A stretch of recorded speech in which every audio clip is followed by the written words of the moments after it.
యేసు ప్రభు వారి రహస్య రాకడ తర్వాత 7 ఏండ్ల కాలము శ్రమల కాలము ఉంటుంది. ఈ కాలంలో మొదట ముద్రల తీర్పులు వస్తాయి, తర్వాత బూరల తీర్పులు ఉంటాయి.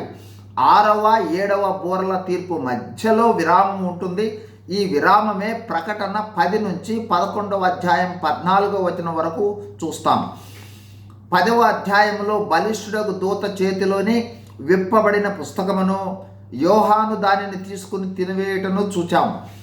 11వ అధ్యాయం మొదటి 2 వచనాలలో కొలకర్రతో దేవుని ఆలయాన్ని లెక్కించమని యోహానుకు చెప్పుటను చూచాం. ఆ తరువాత 11వ అధ్యాయం 3 నుండి 13వ వచనం వరకు 2 సాక్షులు, వారి పరిచర్యలు మొదలైన వాటిని చూస్తాం.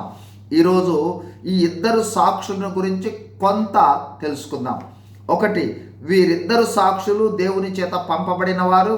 2, దేవుని అధికారముతో వస్తారు. 3, గోనె పట్ట కట్టుకొని ప్రవచిస్తారు.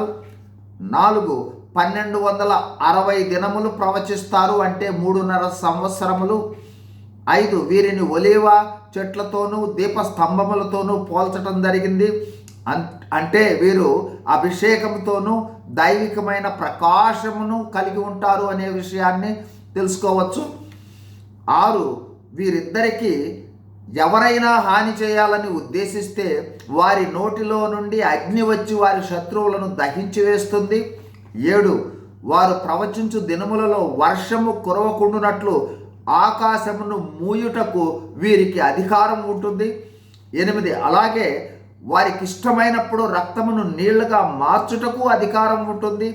9, నానా విధమైన తెగుళ్లతో భూమిని బాధించుటకు అధికారాన్ని కలిగి ఉంటారు. ఈ విధమైన శక్తి సామర్థ్యాలు కలిగి ఇశ్రాయేలీలకు మరియు భూలోకమందంతటా సువార్తను ప్రకటించుటకు, జరగబోవు విషయాలను ప్రవచించుటకు వారు వస్తారు.